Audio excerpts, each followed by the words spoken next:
Good morning विद्यार्थियों, एक बार फिर स्वागत है आपका हमारे YouTube channel easy way learning classes पर। हमारे चैनल को सब्सक्राइब कीजिए, लाइक कीजिए, शेयर कीजिए और कमेंट करके ज़रूर बताएं कि हमारा वीडियो आपको कैसा लगा।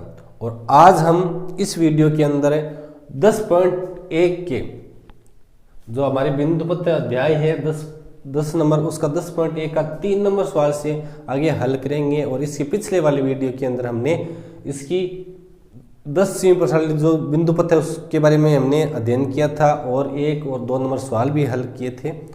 और इस वीडियो के अंदर हम 3 से लेकर 9 तक एक एक सवाल हल करेंगे, तो वीडियो में अंत तक बने रहें। तो चलो आज का ये वीडियो हम शुरू करते हैं।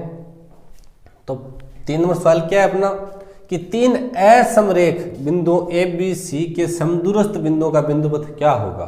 कि पहले तो ये बिंदुपत्र निकालना है कि बिंदुपत्र क्या है, फिर बताना है कि आपके उत्तर का कारण भी स्पष्ट कीजिए कि आपने जो उत्तर दिया उसका क्या कारण है, वो कारण भी आपको बताना है।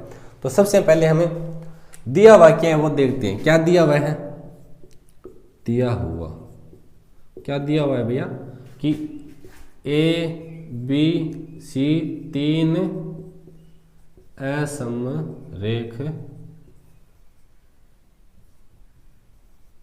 बिंदु है, ये हमें दिया हुआ है भैया। और ज्ञात क्या करना है हमें, सिद्ध क्या करना है या ज्ञात करना क्या है हमें, ज्ञात करना क्या है,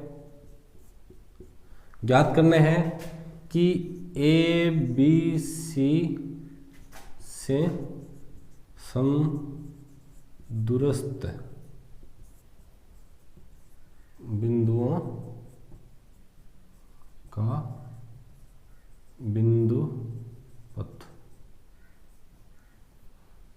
ये हमें ज्ञात करना है। और इसको ज्ञात करने के लिए हमें एक कुछ करना पड़ेगा। क्या करेंगे, सबसे पहले तो हमारे बना लेते हैं, क्या बनाएंगे, 3 असमरेख बिंदु, ये ए, ये बना लेते हैं बी, ये बना लेते हैं अपना सी। 3 असमरेख बिंदु यानी एक रेखा के अंदर नहीं है। और अब इनको मिला लेते हैं, ये लो मिला लिया हमने, मिला लिया। अब इसका भी लमसम द्विभाजक कर देते हैं, इसका भी लमसम द्विभाजक कर देते हैं, इसका भी लमसम द्विभाजक कर देते हैं। कहने का मतलब क्या है, यहां से इसका लमसम द्विभाजक, इसका लमसम द्विभाजक और इसका भी लमसम द्विभाजक। या 90 डिग्री कोण है, ये भुजा बराबर है। या 90 डिग्री कोण है, ये भुजा बराबर है। और ये भुजा बराबर है और यहाँ 90 डिग्री का कोण है। तो इसको हम यहाँ ओ लिख देते हैं, यहाँ लिख देते हैं भी डी ई एफ, ये हमने लिख दिया। अपने इतना काम किया, ये हमने रचना की है, तो यहाँ लिख देते हैं रचना के अंदर क्या लिखेंगे कि इसकी रचना हमने कैसे की। तो सबसे पहले हमने ए बी सी को आपस में मिलाया, मिला दिया। फिर इसमें मिलाने के बाद ए बी बी सी और एसी के लंब समद्विभाजक खींचे, खींच दिया, लंब समद्विभाजक खींच दी, तब यह रचना होगी अपनी। उसके बाद हमने उपपत्ति करनी है, उपपत्ति, यह लोग उपपत्ति कर देते हैं। उपपत्ति के अंदर क्या करेंगे भैया जी, देखो आपने बोला है कि लमसम द्विभाजक है, इस रेखा का ये लमसम द्विभाजक है, यह 90 डिग्री कोण है, ये भुजा बराबर। तो कहने का मतलब ये और ये बराबर होगी, सीधी सी बात है। क्यों होगी, क्योंकि BC का लमसम द्विभाजक कौन है भैया, E और A है, E A है, लमसम द्विभाजक ई ए है। अतः क्या होगा, बी ओ के बराबर होगा ओ सी। ये हमारी प्रमेय से हमें पता है, ये समीकरण नंबर ए देते हैं। तथा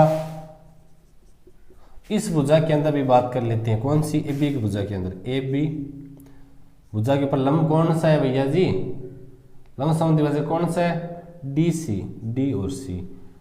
तो इसके हिसाब से अतः क्या करेंगे भैया जी, देखो B O A A B O बराबर ए ओ, ये समीकरण नंबर 2 होगी। और समीकरण 1 व 2 से देखो क्या है, समीकरण 1 व 2 से, इस समीकरण 1 व 2 से हमें क्या पता चलता है, देखो बी ओ के बराबर ये भी है और ये भी है, तो कहने का मतलब क्या है कि ए ओ के बराबर बी ओ के बराबर ओ सी, तीनों बराबर है। तो क्या लिखेंगे, अतः है केवल ओ ही बिंदु ए बी व सी से समदूरस्थ है, समदूरस्थ है। केवल ओ ही है जो इससे भी समान दूरी पर है, इससे भी समान दूरी पर और इससे भी समान दूरी पर है, केवल एक ही हमें प्राप्त हुआ है। तो अब क्या बोलेंगे, ये तो हमें पता चल गया। अब क्या बोलेंगे, यहां से यदि इसको केंद्र मान के, क्या इसको केंद्र मान के हम एक वृत्त खींचे, क्योंकि ये दूरी बराबर है, ये दूरी बराबर है और ये दूरी बराबर है, तो एक वृत्त का निर्माण हो जाएगा। एक वृत्त का निर्माण हो जाएगा। तो कहने का मतलब क्या है कि ए बी सी से समदूरस्थ वह बिंदु होगा जो एक इन ज्ञात बिंदुओं से होकर जाने वाले वृत्त का केंद्र होगा। तो लिख देंगे, अतः ए बी व सी से समदूरस्थ वह बिंदु होगा जो उस वृत्त का केंद्र होगा जो वृत्त ज्ञात तीनों असरेख असमरेख बिंदुओं से होकर गुजरता है। इसको हम क्या बोलेंगे, परिकेंद्र, परिकेंद्र, इसको हम परिकेंद्र बोलेंगे। तो ये क्या बोलेंगे कि भैया जी ए और बी से समदूरस्थ वही बिंदु होगा जो, और केवल एक ही बिंदु होगा और वह उस वृत्त का केंद्र होगा जो ए बी सी से होकर गुजरेगा, उस वृत्त का केंद्र होगा। क्योंकि ये केंद्र है तो ये वाली भुजा त्रिज्या होगी, ये भी त्रिज्या होगी और ये त्रिज्या की, ये त्रिज्या सभी समान होती है। तो ये हमारा हो गया कंप्लीट 3 नंबर सवाल, और इसके बाद हम 4 नंबर सवाल को हल करेंगे। तो वीडियो में बने रहें, और पसंद आए तो लाइक शेयर जरूर कीजिए अपने दोस्तों के साथ, और कमेंट करके जरूर बताइए कि हमारा वीडियो आपको कैसा लगा। तो विद्यार्थी अपना 4 नंबर सवाल क्या है कि 3 समरेख बिंदुओं से समदूरस्थ बिंदुओं का बिंदुपथ क्या होगा, हमें ज्ञात करना है और अपने उत्तर का कारण स्पष्ट करना है। तो भैया जी हमें दिया हुआ क्या है, 3 सरेख बिंदु दे रखी है। तो लिख दिया, दिया हुआ क्या है कि 3 समरेख बिंदु, 3 समरेख बिंदु है हमें दे रखा है, और मान लेते हैं बिंदु ए बी सी है। तो ये चित्र बना लेते हैं, लो चित्र बना लेते हैं, ये लो, इसमें थोड़ा सही नीचे बना लेते हैं कहीं प्रॉब्लम ना हो। ये लो ए बी सी, 3 समरेख बिंदु बना दिए, और एक बिंदु मान लेते हैं पी, या कुछ भी मान लो, पी मान लेते हैं, ये लो पी, और मान लेते हैं कि यहाँ से और यहाँ से समान दूरी पर स्थित है, ये मान लेते हैं। तो क्या मान लेते हैं भैया जी कि मान लेते हैं, मानना बिंदु P ए बी व सी से समान दूरी पर है, ये मान लेते हैं। तो ये मानने पर हमें क्या करेंगे, इसका हम परीक्षण करेंगे कि है या नहीं। तो परीक्षण कर लेते हैं, परीक्षण यानी इसका प्रयोग करके देखते हैं है या नहीं। तो कर लेते हैं सबसे पहले कि चूंकि P बिंदु है वो AB से समदूरस्थ है, समदूरस्थ है, इसलिए P AB के लंब समद्वि भाजक पर स्थित है। लंब समद्वि भाजक तो मतलब A और B का लंब समद्वि भाजक ये होगा भैया जी, इसको हम मान लेते हैं या S है। क्या है, लंब समद्वि भाजक S है, तो उसके पर स्थित है। तो क्या करेंगे, तो हमें पता होगा, इसलिए ए बी के ऊपर लंब हो गया अपना S है, लंब होगा भैया इसके हिसाब से तो है। और दूसरा बात कौन सी, बी और सी की बात कर लेते हैं। तो क्या लेते हैं, तथा पी बी सी से समदूरस्थ है, इसलिए पी बी सी के लंब समद्वि भाजक पर स्थित है।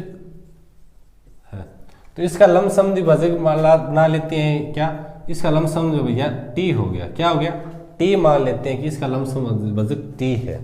तो क्या होगा भैया जी, इसलिए BC के ऊपर लंब है अपना टी।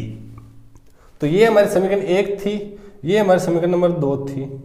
तो समीकरण और 1 और 2 से क्या प्राप्त हुआ है आपको कि ये तो सरेख है, यानी एक रेखा पर है, इस पर ये लंब है और इसी पर ये लंब है, मतलब S और T आपस में समांतर रेखाएं होगी। क्या होगी, समांतर रेखाएं होगी। तो समीकरण 1 व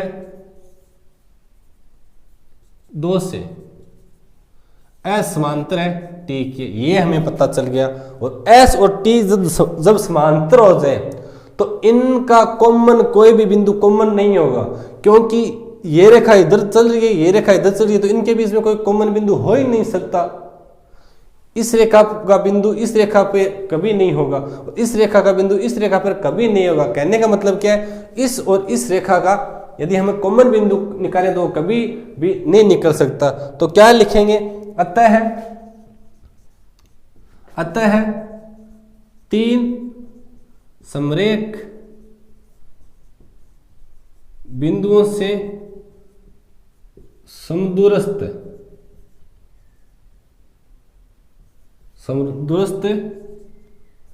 बिंदु कभी भी अस्तित्व में नहीं होता है। इसका अस्तित्व नहीं होता है, कभी अस्तित्व नहीं होगा, क्योंकि दो समांतर रेखाओं के ऊपर एक बिंदु कॉमन नहीं होगा। इस रेखा पर तो इसी रेखा पर होगा, और इस रेखा पर है तो इसी रेखा पर होगा, इस रेखा का इस रेखा पर कभी नहीं होगा। तो हम कह सकते हैं, कहते हैं 3 समरेख बिंदुओं से समदूरस्थ बिंदु कभी भी अस्तित्व में नहीं होगा।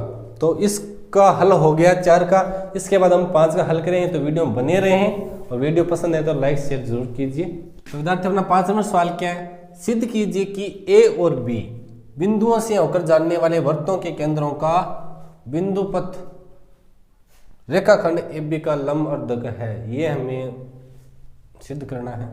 तो देखो भैया जी, सबसे पहले तो हम इनके हिसाब से चित्र बना लेते हैं। इन्होंने बोल दिया कि भैया जी एक AB रेखाखंड है, A और B रेखाखंड, इससे जानने वाले वृत्त बनाते हैं। लो एक तो वृत्त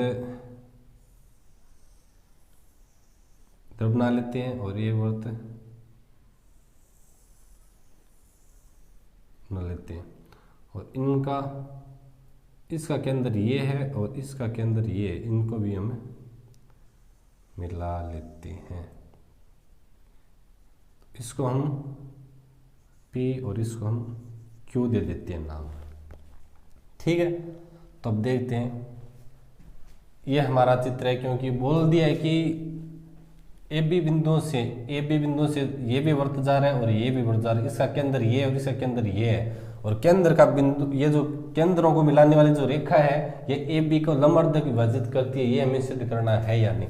तो देखो इसके हिसाब से पहले दिया हुआ क्या है, दिया हुआ है कि ए व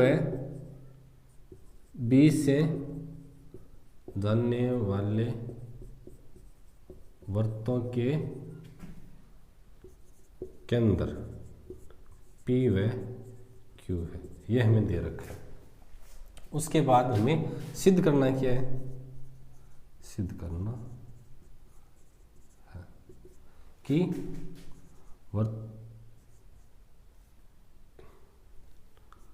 वृत्तों के केंद्रों का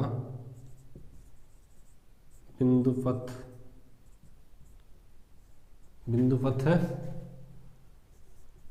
ए बी रेखाखंड का लंब अर्धक है, ये हमें सिद्ध करना है। तो इसकी उपपत्ति कर लेते हैं हम। इसके अंदर हम क्या करेंगे, ये तो हमें दे रखी है वही चीज, हमने जो सवाल में वही लिखी है और इसके हिसाब से हमने चित्र बना दिया। अब देखो भैया जी कि ए और बी पी केंद्र वाले वृत्त के परिधि पर स्थित है। परिधि पर स्थित है मतलब यहां से देखो, इसको हम यहां से मिलाएं और इसको हम यहां से मिलाएं तो ये त्रिज्या नहीं होगी क्या, ये वाली भी त्रिज्या और ये वाली भी त्रिज्या, इसलिए समदुरुस्त होए कि नहीं वे, और ये वाली भी देखो त्रिज्या इस वृत्त की, तो ये भी समदुरुस्त हुए कि नहीं हुए। तो लिख देते हैं, क्या लिखेंगे कि P केंद्र वाले वृत्त की परिधि पर A व B स्थित है, या यह वृत्त ए बी से होकर गुजरता है, कुछ भी लिख सकते हो। तो क्या है, ये है तो क्या लिखे, चूंकि ये है तो क्या लिखेंगे, और वृत्त है तो अतः ए पी बराबर बी पी, चूंकि वृत्त की त्रिज्याएं वृत्त की त्रिज्याएं हैं इसलिए ए बी बराबर है। तो हम क्या लिखेंगे, इसलिए P ए बी के लमसम द्विभाजक पर स्थित है, ये बात हमने लिख दी। अब देखो भैया नीचे वाले क्यू केंद्र वाले वृत्त की बात करते हैं, तो क्या लिखेंगे, क्यू केंद्र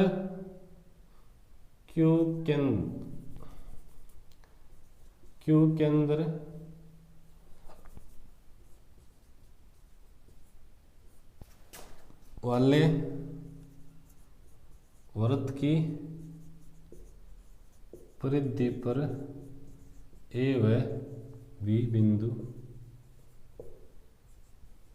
स्थित है।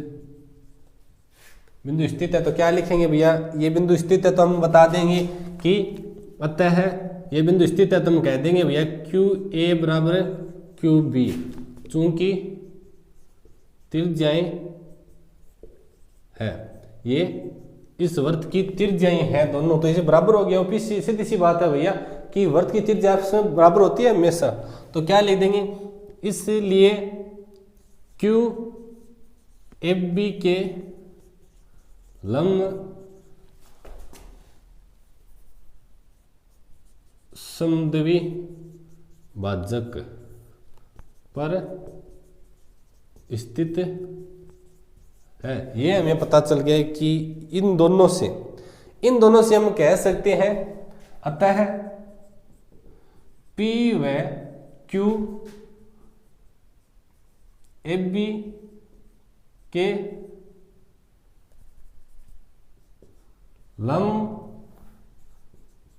समद्वि भाजक पर स्थित है।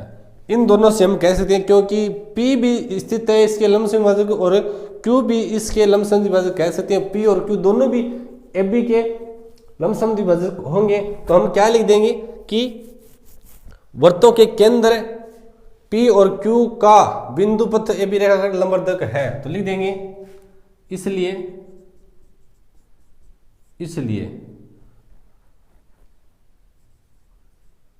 वृत्तों के केंद्रों P व Q का बिंदु पथ AB रेखा खंड के लंब अर्धक पर स्थित है। तो यह लंबवर्धक या लंबवर्धक पर स्थित है। तो लिख देंगे इति सिद्धम। तो ये हमने सिद्ध कर दिया। बहुत ही आसान है, बिल्कुल भी हार्ड नहीं है। और इसके बाद अगला 6 नंबर सवाल हल करेंगे। तो वीडियो में बने रहें और वीडियो पसंद आए तो लाइक शेयर जरूर कीजिए।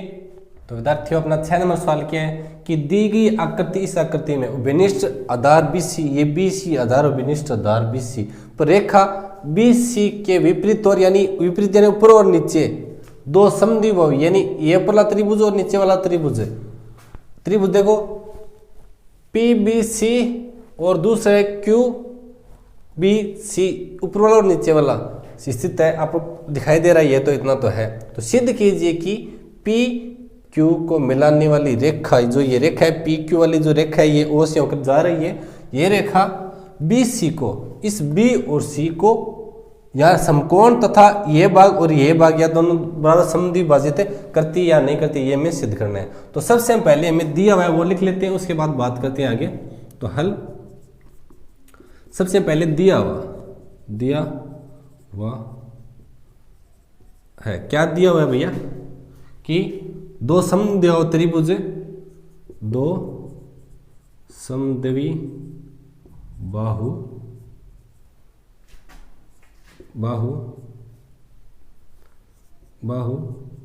त्रिभुज आधार BC के विपरीत और स्थित है। इतना तो ये दे रखा है, और दे रखा है BP के बराबर है CP तथा BQ के बराबर दे रहा है CQ, ये हमें दे रखा है। और क्या दे रखा है कि ये B और C और PQ को O बिंदु पर प्रतिच्छेद करती है, ये भी हमें दे रखा है। तो इसको तो हम रहने देते हैं। उसके बाद ज्ञात करना यानी सिद्ध करना, सिद्ध क्या करना है? सिद्ध हमें करना है कि भैया BO के बराबर OC तथा कोण BOP बराबर 90 डिग्री, यानी ये समकोण होना चाहिए, ये हमें सिद्ध करना है। और इसकी उपपत्ति कर लेते हैं। उपपत्ति करेंगे तो त्रिभुज, इस वाले त्रिभुज और इस वाले त्रिभुज के अंदर बात करते हैं हम। तो इस वाला त्रिभुज क्या है अपना PQB, वह त्रिभुज PQC में, इन दो त्रिभुजों में हम बात करते हैं। तो देखो भैया हमें क्या दे रखा है कि BP के बराबर CP दे रखा है, दिया है। और क्या दे रखा है BQ बराबर CQ दे रखा है, ये भी दिया है, दे रखा है। और क्या दे रखा है भैया PQ के बराबर PQ, ये PQ के बराबर PQ, ये कौन सी है? उभयनिष्ठ भुजा है, उभयनिष्ठ भुजा। तो क्या करेंगे कि त्रिभुज PQB शुरुआत समय त्रिभुज PQC, कौन सा नियम? भुजा भुजा नियम, इस नियम से यह सर्वांग सम है। और क्या लिखेंगे, अतः सर्वांग सम त्रिभुज के संगत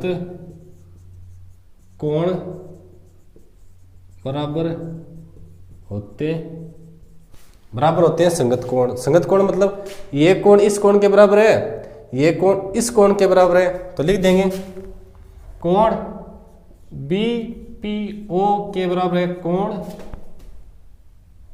CPO तथा BQO के बराबर है कोण CQO। ये कोण आपस में बराबर है। इस समीकरण नंबर 1 दे लेते हैं इसको। ठीक है, अब इस त्रिभुज की और इस त्रिभुज की हम बात कर लेते हैं, तो करते हैं बात। तथा त्रिभुज BPO व त्रिभुज CPO में, इन दो त्रिभुज में बात करेंगे तो भैया BP के बराबर CP तो हमें दे रखा है, दिया हुआ है। दूसरी बात OP के बराबर OP है भैया, उभयनिष्ठ भुजा है कि नहीं है। उसके बाद आपको क्या पता होना चाहिए कि ये वाला कोण और ये वाला कोण हमने समीकरण नंबर 1 से हमें बराबर करना है। कौन सा, BPO के बराबर CPO। ये कोण हमने बराबर कर दिया। कौन से, समीकरण नंबर 1 से। इस 1 नंबर समीकरण से हमने बराबर सिद्ध कर दिया है। सिद्ध कर दिया तो क्या करेंगे, अब त्रिभुज BPO सर्वांग सम हो गया त्रिभुज CPO के। और नियम कौन सा लगा, दो भुजा एक कोण है, तो क्या है, साइड एंगल साइड नियम से यानी भुजा कोण भुजा नियम से। साइड मतलब भुजा, एंगल यानी कोण, तो SAS नियम से ये सुरांग सम हो गया अपना। सुरांग सम होते ही हमें पता चल गया कि संगत मान बराबर ये कोण इसके कोण के बराबर है, ये कोण इस कोण के बराबर है। तो देखो, अतः है सर्वांग सम त्रिभुज के संगत कोण बराबर होते हैं।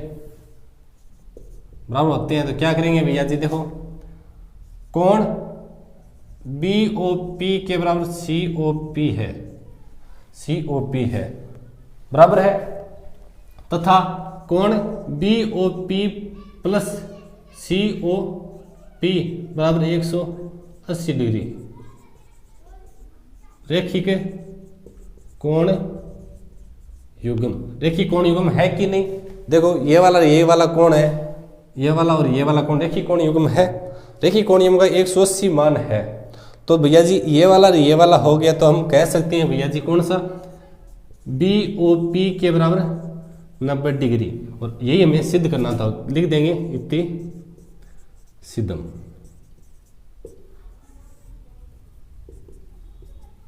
बहुत ही आसान है, बिल्कुल भी हार्ड नहीं है। ये हमारा 6 नंबर सवाल हो गया कंप्लीट। और इसके बाद हम 7 नंबर 8 नंबर 9 नंबर सवाल एक एक करके हल करेंगे। तो वीडियो अंत तक बने रहे, और वीडियो पसंद आए तो लाइक शेयर जरूर कीजिए। तो 7 नंबर सवाल के दी गई आकृति में उभयनिष्ठ आधार QR उभयनिष्ठ आधार A की ओर ऊपर की साइड दो समबाहु त्रिभुज बने हुए हैं। देखो दो समबाहु त्रिभुज बने हुए PQR और SQR त्रिभुज है। तो सिद्ध कीजिए कि SP, ये जो SP है रेखा QR, ये आधार है QR पर लंब है। ये हमें सिद्ध करना है, ये अपना Q है, तो हमें सिद्ध करना है। तो सबसे पहले दिया हुआ है वो लिखेंगे हल। क्या लिखेंगे, दिया हुआ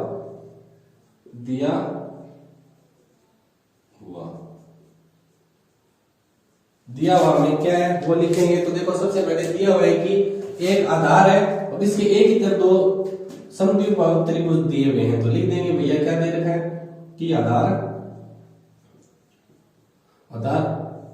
QR के एक ही और 2 समद्विबाहु त्रिभुज कौन सी है?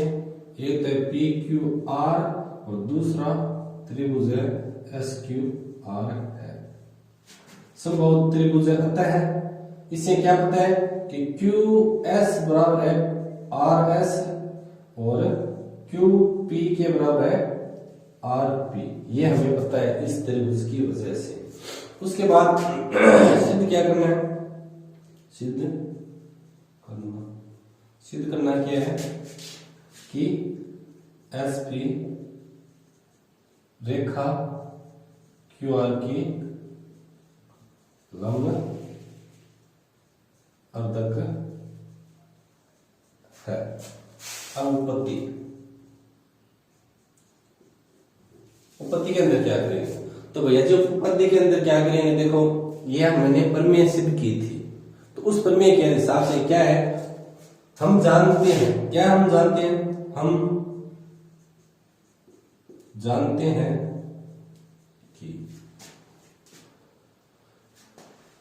कि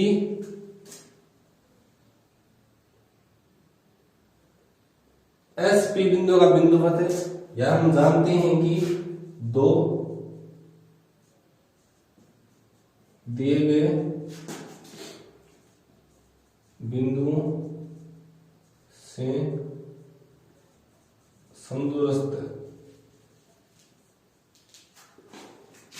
बिंदुओं का बिंदु पथ है, समदूरस्थ बिंदु का बिंदु पथ है, उस रेखा खंड का लंब अर्धक होता है। यह बात हम जानते हैं। क्या जानते हैं? हम जानते हैं कि 2 दिए गए बिंदु से समदूरस्थ बिंदु का बिंदु पथ है, उस रेखाखंड यानी पी क्यू रेखाखंड का लंब अर्धक होता है। ये हम जानते हैं, उस प्रमेय से, पहली प्रमेय से हम जानते हैं। क्या लिखेंगे? इसलिए क्या करेंगे भैया जी कि एस है वो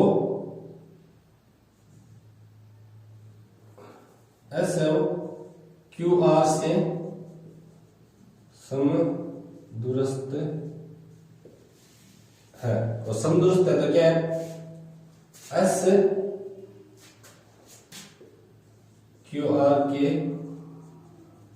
लंब अर्धक पर स्थित है। लंब अर्धक पर स्थित है। लंब अर्धक पर स्थित है कहने का मतलब क्या है कि एस और लंब है क्यू आर के ऊपर, एस और लंब है क्यू आर के ऊपर, ये हमें पता चल गया। ये बात ये इसी प्रकार अपना P है वो भी क्यू आर से समदूरस्थ है, क्योंकि यहां देखो यहां से समांतर यहां पे से समांतर दिया हुआ है हमें, तो क्या है वो भी लंब होगा। क्या होगा? वह भी लंब होगा।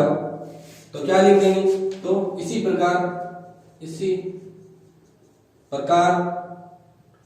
PO लंब है क्यू आर के ऊपर, तो लंब हो गया। तो अब क्या लिखा?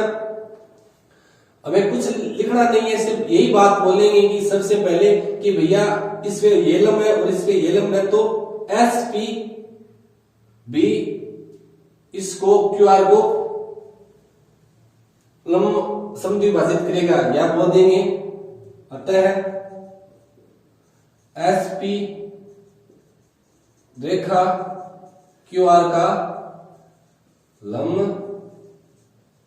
अर्धक है। और आगे लिख देंगे इति सिद्धम। बहुत आसान है, बिल्कुल भी हार्ड नहीं है। तो ये हो गया अपना कंप्लीट। और इसके बाद हम अगला सवाल करेंगे 8 नंबर, तो वीडियो में बने रहें।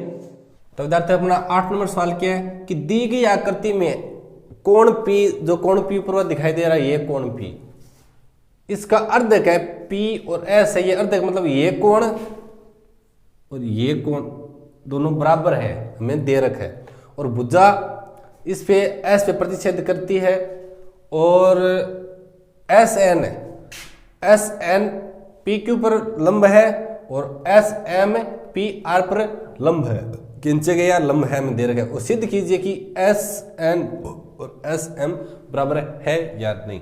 तो सबसे पहले में दिया है वो देखेंगे क्या है, हल दिया हुआ क्या है हमें, दिया हुआ हमें देखो सीधी सी बात है कि कोण QPS बराबर है कोण RPS, चूंकि कोण P का अर्धक PS है, ये हमें पता है, इसलिए ये दोनों कोण बराबर होंगे। उसके बाद कोण SNP बराबर कोण SMP बराबर 90 डिग्री, ये हमें दे रखा है। तो चलो छोड़ देते हैं इसको, इतनी तो हमें दे रखी है और हमें कुछ दे रखा है नहीं। तो उसके बाद हमें सिद्ध करना है, क्या है सिद्ध करना है भैया जी कि SN के बराबर SM, ये हमें सिद्ध करना है। तो उपपत्ति लिख देते हैं, उपपत्ति करेंगे। देखो भैया जी इस और इस त्रिभुज को हम सुरांग सम सिद्ध कर लेंगे। तो देखो ये तो विनिष्ट है, ये कोण बराबर है, ये और ये बराबर है, तो क्या करेंगे, ये भुजा इसके बराबर होगी, ये इसके बराबर हो जाएगी, ऑटोमेटिक हो जाए। तो सुरांग सम लिख करेंगे क्या, कौन से त्रिभुज के अंदर, त्रिभुज SNP वह त्रिभुज SMP में हम दो त्रिभुजों को सुरांग सम सिद्ध करेंगे। तो क्या है, देखो इसके अंदर हमें क्या क्या दे रखे हैं वो हम देखेंगे। तो देखो सबसे पहले तो हमें कोण SNP बराबर कोण SMP क्या है 90 डिग्री, समकोण दे रखा है। तो क्या आप लिखेंगे भैया, दिया ये चीज हमें दे रखी है। दूसरा कोण QPS बराबर कोण RPS क्यों दे रखा है, ये भी दिया है, हमें दिया है, ठीक है। और इसके बाद भुजा दे रखी है हमें PS बराबर PS क्या है, उभयनिष्ठ भुजा, उभयनिष्ठ भुजा है। और इसलिए कौन सा नियम से ये हो गया, त्रिभुज SNP सुरांग सम हो गया त्रिभुज SMP के। नियम कौन सा लगेगा भैया जी, समकोण कोण भुजा लिख देंगे भैया, क्या कौन सा है, समकोण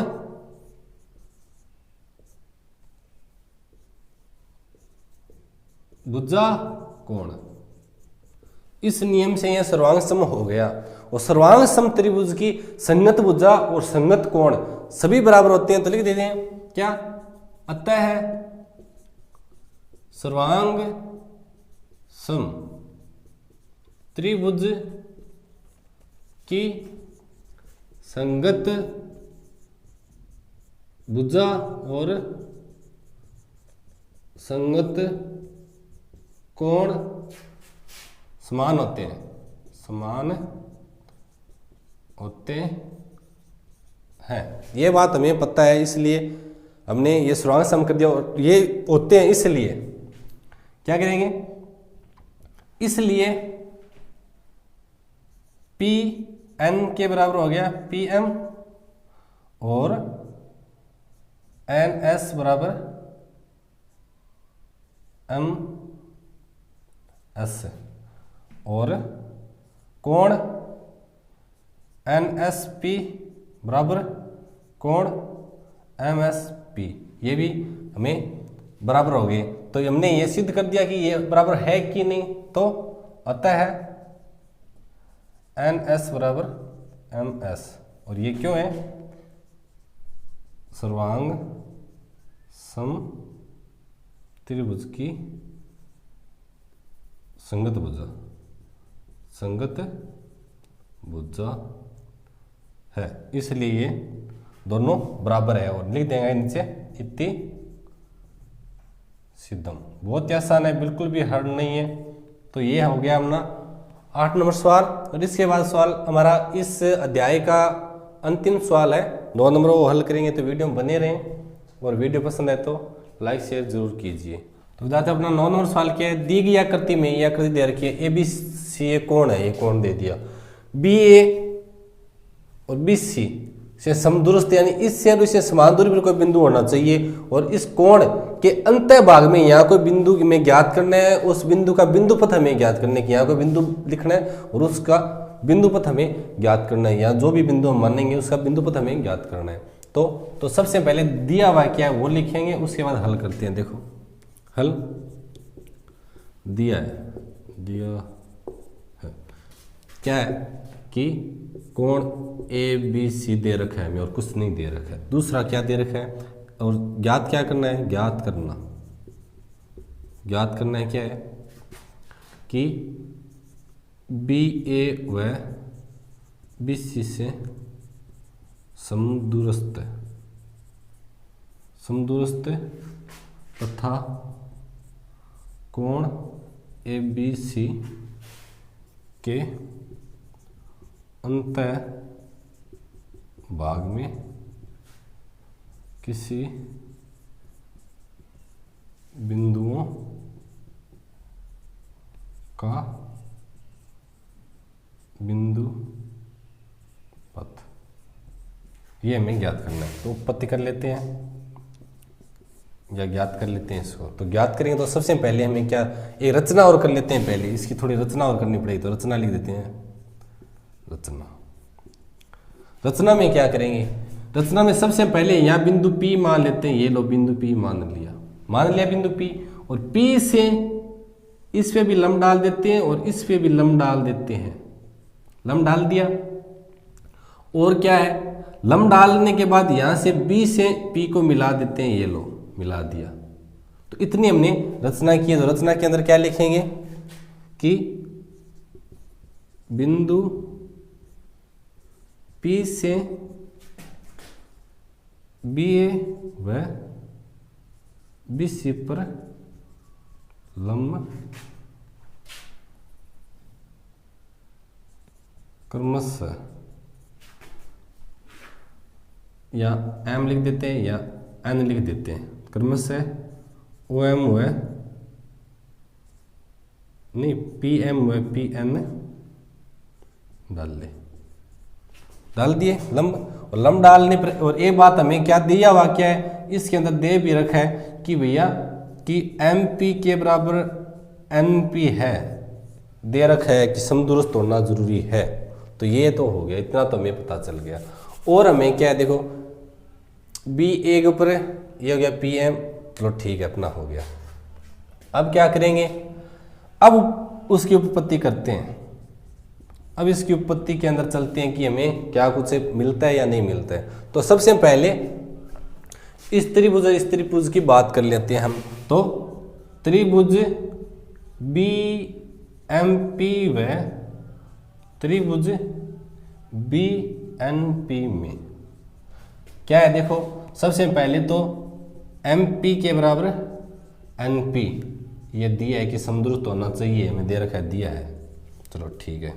दूसरी बात, कोण BPM बराबर कोण BPM नहीं BMP और BNP बराबर 90 डिग्री मानना है। हमने लंब डाल लिया तो मानना है भैया कि लंब डाल लिया हमने। उसके बाद देखो दूसरी भुजा BP के बराबर BP, ये उभयनिष्ठ भुजा है, उभयनिष्ठ भुजा। तो क्या है अपना त्रिभुज BMP सर्वांग सम हो गया त्रिभुज BNP के। और नियम कौन सा लगा है भैया जी, देखो दो तो भुजा है और एक कोण है, तो क्या है भुजा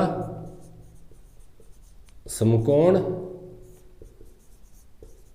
भुजा नियम से, इस नियम से हमने सर्वांग सम सिद्ध कर दिया। और सर्वांग सम त्रिभुज की संगत मान समान होते हैं, लिख देते हैं कि सर्वांग सम त्रिभुज के संगत मान समान होते हैं यार ही दे आता है भैया। तो चूंकि ये लिखो या आता है लिख दो, हमने लिख दिया कि सर्वांग सम के संगत मान हमारे बराबर होते हैं। तो संगत मान कौन कौन से बच्चे हैं वो हम देखेंगे, तो लिख देंगे। इसलिए बी एम बराबर बी एन, और कौन सा हो गया कोण एम पी बी बराबर कोण एन पी बी, और एक और क्या हो गया कोण एम बी पी बराबर कोण एन बी पी। देखो भैया ये कोण बराबर हो गया और ये कोण बराबर हो गया, तो क्या लिखेंगे अतः ज्ञात क्रम क्या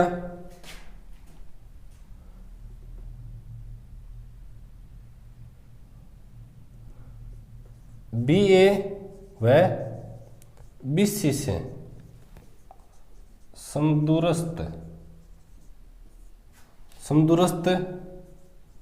तथा कोण ए बी सी के अंतःभाग में किसी बिंदुओं का बिंदुपथ कोण P का समद्विभाजक होगा। ठीक है, कोण P का, कोण P नहीं B का, इस कोण B का या ABC का, ये भी लिख दो, कोण ABC का समद्विभाजक या दो भागों बांटने वाला या कोण का अर्धक होगा। कोण का अर्धक बोल सकते हैं या समद्विभाजक भी बोलते हैं। कोण को दो समान भागों में बांटने वाला समद्विभाजक होता है और अर्धक वही होता है दो भागों में बांटता है। तो ये अपना हो गया उत्तर हो गया। तो इस प्रकार हमारे 10 सवाल कंप्लीट हो गए और इसके बाद आगे आने वाली प्रश्नावली अपनी 11 नंबर उसको हम हल करेंगे। तो हमारे चैनल को सब्सक्राइब कीजिए और बेल आइकन जरूर दबाइए, क्योंकि आगे आने वाला वीडियो सबसे देखने के लिए बेल आइकन जरूर प्रेस करें। और इससे पिछले वाले वीडियो आपने नहीं देखे हैं तो हमारे यहाँ आई बटन के अंदर पिछले वीडियो की प्ले लिस्ट मिल जाएगी, वहाँ से देख सकते हो, या हमारे चैनल को सब्सक्राइब कीजिए और फिर प्ले लिस्ट के अंदर जाके वो सारी एक एक वीडियो करके आप देख सकते हो। और ये हमारी जो हमने शुरू की है ज्यामिति एंड जियोमेट्री, ये हमारी 20 नंबर की है पूरी, और 20 नंबर बहुत ज़्यादा होते हैं। तो हमारे चैनल में बने रहें और कमेंट करके जरूर बताएं कि हमारा ये वीडियो आपको कैसा लगा। और ये वीडियो अंत तक देखने के लिए आपका बहुत बहुत धन्यवाद।